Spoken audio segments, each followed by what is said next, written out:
37-year-old Scott Kurtz is the mind behind PvP, a comic strip devoted to the crazy interpersonal relationships of the fictional video game magazine.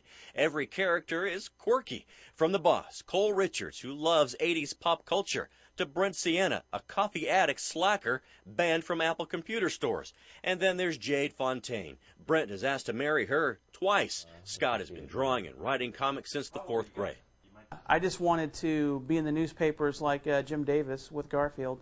In fact, all of my comic strips were about cats that looked just like Garfield, I have to admit. Then in the 1990s, the internet took off as newspaper readership declined. Enter Scott and PvP. It just kind of happened naturally. It's not like there was a big plan or that we were trailblazers. It's just, no one else would take us in the newspapers or books, so we just started doing it ourselves. Scott was a part-time webcomic. Then his wife said, go for it. And for this story, I got my own panel. Scott's comic PvP went online in 1998. Now he gets over 250,000 readers a day and 11 million hits a month. Scott says most webcomics only write 3 strips a week, but he writes 7, and he can't cut back even though he's the boss. No, you would think I'm the boss. My readers are the boss. You are incorrect, sir.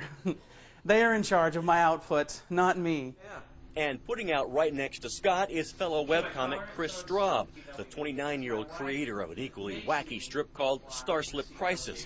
The storyline revolves around a decommissioned warship turned into an art museum. The curator has to juggle duties between art critic and captain. I think I tried to find the most obtuse, difficult premise and see how good I could do with it. Scott and Chris collaborate on the PvP animated series, this one featuring Brent the Slacker. I only came in here because I was taking a nap. Then I got bored. What are you guys doing? Just getting these nitwits brushed up on inventory procedures. Oh, good work. Well, keep it up. That's something you can't do in the Sunday Funnies. But on the internet, everyone's pretty hungry for content, especially anything that'll keep them from having to start work an extra 5 minutes. And it doesn't cost them anything. And if they end up liking it, they have no problem buying a T-shirt or a book. And Scott sells plenty of them. Everything from T-shirts to comic books shipped to far-flung places like New Zealand, South Africa, and Brazil. For Scott and Chris, their childhood dreams have come to life on the internet. That amazing Plan B that my dad insisted I had, never really established that Plan B. Here's to Plan A working out. Barry Carpenter, CW33 News at 9. Back to you, America.